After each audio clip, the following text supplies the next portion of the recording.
شاهین نجفی به جای اینکه لخت شود میتواند تأثیرگذار باشد. مانو خدابخشیان امروز 16 شهریور ماه در سن 73 سالگی در لس آنجلس امریکا درگذشت. قبل از اینکه به خود بازی بپردازیم می‌خواستم ببینم نظر شما بیش از بازی با تیم کوبا چه بود؟ من اصلا تصور نمی‌کردم که او فوتبال شناس، مفصل ورزشی و از مطرح‌ترین چهره‌های رسانه‌ای ورزش قبل از انقلاب ایران بود. او دانش آموخته دبیرستان رازی آبادان و تحصیل کرده رشته ادبیات در دانشگاه اصفهان بود. او همچنین مبتکر برنامه ورزش از نگاه دو هم بود. قطعاً جوانهای دهه 40 و 50 گزارش‌های زیبای فوتبالی او رو هرگز از یاد نخواهند. حالا تیم ملی رو پرزورتر و پرتوان‌تر. حالا توماشوفسکی گل!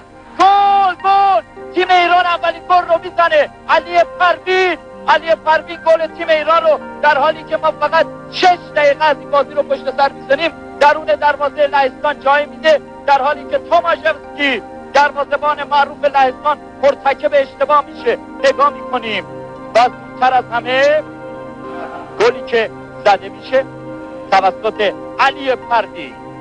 ژیمانووسکی به کمیچک برای لاتو بالاتر از همه. حالا یک لحظه شارماخ گل میشه در حالی که بچه‌ها روی توپ اومده بودن و میتونستن این توپ رو بگیرن. سرانجام آندری شارماخ بازی رو مساوی. مانو خدابخشیان یک مفسر پرتوان، تحصیل کرده و آگاه به مسائل روز فوتبال بود و در دهه 50 خورشیدی شیوه تازه‌ای در تفسیر فوتبال رو در تلویزیون بیان کرد. ما فقط 4 دقیقه از نیمه دوم رو پشت سر گذاشتیم، بازی 1-1 مساوی میشه. به کمیچیویچ پا به توپ به ژارماخ نظری رو در برابرش داره، میره برای رفتن و نظری روش خطا میکنه در 5 متری پشت محوطه 18 قدم. آندری ژارماخ ضربه های مخصوصی داره و همین کار رو میکنه جای دروازه. او با مطالعات روز، شناخت دقیق و ارائه آمار و ارقام دقیق و ارزیابی فنی در افزایش اطلاعات و آگاهی مردم نقش چشمگیری داشت. مانو خدابخشیان خیلی زود جایگاه خودش رو به عنوان یک مفسر در تلویزیون به دست آورد و مسئولین مهمترین مسابقات رو به او میسپردند. او با تحلیل‌های حساب شده و اطلاعات ریز و غیر قابل دسترس مردم را با فوتبال بیشتر آشنا کرد. مانو خدابخشیان رو مرد اول تفسیر فوتبال ایران نامیدند. من یادمه در 36 تا توپی که در اختیار داشت 6 تاشو شوت میزد، 3 تا رو 1-2 میکرد. این اصلا مثل که بهش گفتن تو شوت زن خوبی هستی، اصلا فرصت به هیچ کسی نمیدونی. شاید مربی بهش گفته آقا درسید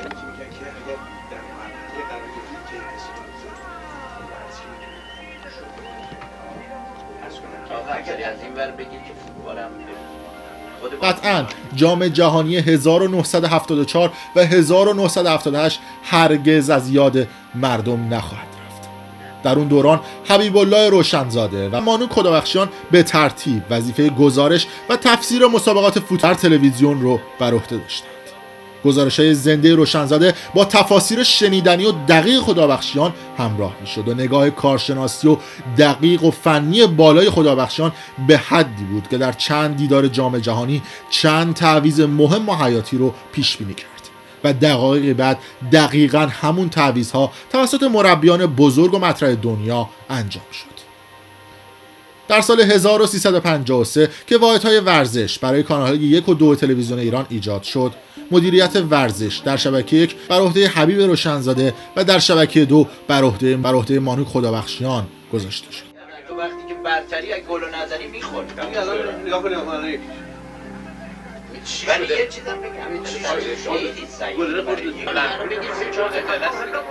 در زمانی که ایرج گرگین مدیریت کانال 2 رو بر عهده داشت، مانو خدابخشیان با همکاری حمید قاضی‌زاده و محمد علی اینانلو و ایرج ادیبزاده برنامه اجتماعی ورزشی ورزش از نگاه 2 رو به روی آنتن تلویزیون ملی ایران بردند.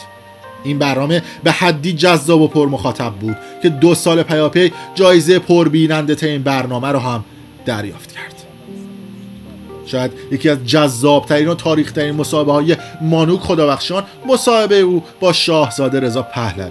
فکر می‌کنم همه می‌دونن که فوتبال ما دیگه در سطح قابل قبول اومده از لحاظ جهانی، به خاطر اینکه همین راه یافتن به مسابقات جام جهانی آرژانتین خودش نشانه‌ای از موفقیت است. شاید ما از نقطه نظر کیفی هنوز در سطحی قرار نگرفتیم که خودمون رو با کشورهای صاحب فوتبال مقایسه کنیم، ولی باید بپذیریم که در آسیا بهترین هستیم و نه این بهترین موجب این بشه که ما مغرور بشیم و به کارها نپردازیم، نه، بلکه این واقعیتی بوده که ما نشون دادیم که در چند سال اخیر در گسترش فوتبال و در امر مسابقه‌ای موفق بودیم. فوتبال در حال حاضر همطور که در جهان می‌بینیم فوتبال دیگه رفته رو حالت حرفه‌ای بودن و دیگه از حالت آماتوری در اومده.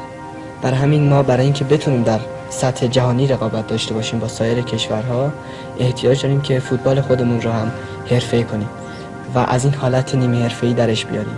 البته فوتبال آماتور که جای خود داره، ولی در سطح بین‌المللی برای اینکه فوتبال ما بتونه رقابت داشته باشه این هستش که بازیکن‌ها دیگه کم کم واسه به خاطر اینکه ما که بریم جام جهانی همین مسئله پیش میاد. بله، این مسئله خود به خود پیش خواهد اومد و تیم ما دیگر اجازه نخواهد داشت که در مسابقات آماتوری شرکت بکنه. خب حالا والحضرت رضا پهلوی و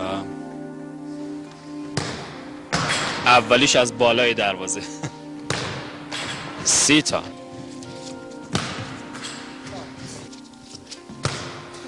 کنترل و دقت زیادی لازم هست که تیر دروازه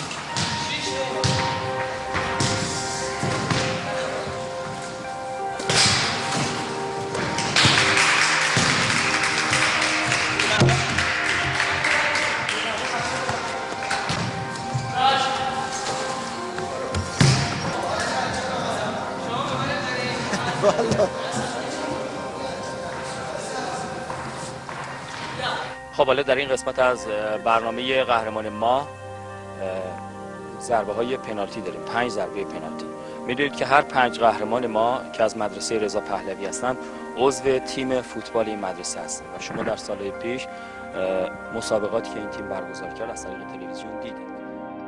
در تیر ماه 1357 مانوک خدابخشیان برای ادامه تحصیل در رشته وسایل ارتباط جمعی به آمریکا مهاجرت کرد و با وقوع انقلاب در اونجا موندگار شد.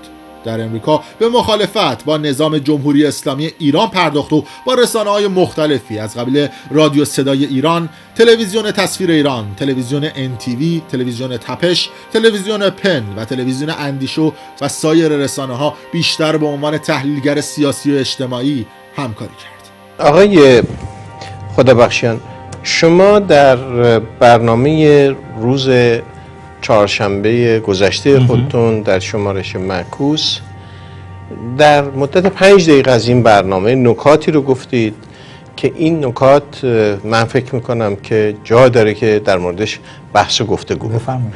اجازه فرمایید اون دقایق رو با هم نگاه بکنیم. اصلا یادم نیست برنامه شنبه در چه موردی بوده. خواهش میکنم که اون دقایق با هم نگاه کنیم، برگردیم و من پرسشامو از آقای خدابخشیان مطرح کنم. مصری همین مسئله در ایران بود. مسئله جنبش سبز یک بازی استراتژیکی بود، یک پروژه بود. این رژیم با سرکوب هم شده میتونه تمام منطقه رو برای خودش فعلا نگه داره. نگاه کنید آنچه که در سوریه میگذره به سود رژیمه، آنچه که در لبنان میگذره به سود رژیمه، آنچه که در مصر میگذره به سود رژیمه. چرا؟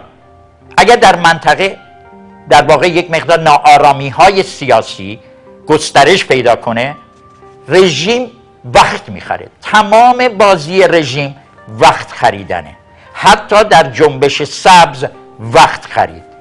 اگر متفکران، پژوهشگران، طراحان استراتژیکی اجازه نداده بودن که رژیم وقت بخره، این رژیم افتاده بود. اما ما اجازه دادیم این رژیم وقت بخره. خدابخشیان برنامه به اسم شمارش معکوس رو هم در تلویزیون کانال 1 اجرا کرده بود که اون برنامه حاشیه‌های زیاد و جنجال‌های جالبی رو برای او با مدیریت شهرام همایون رقم زد. در سال 87 مصاحبه مانوک خدابخشیان با محمد مایلی کهن، چهره ارزشی فوتبال ایران، در رسانه‌های داخلی جنجال‌های زیادی رو ایجاد کرد. اما مایلی کان در پاسخ به این واکنش‌ها بیان که از این کار ابراز پشیمونی کنه، در اظهار نظری گفت اونها یعنی امثال مانوک خدابخشیان و سایر رسانه‌های خارج از کشور از بسیاری از رسانه‌های داخلی رو راست‌ترند. اما مانوک خدابخشیان پس از تحمل یک حمله قلبی و سکته مغزی در وضعیت بحرانی قرار داشت. روز جمعه ساعت 11:35 در سن 73 سالگی در لس آنجلس درگذشت.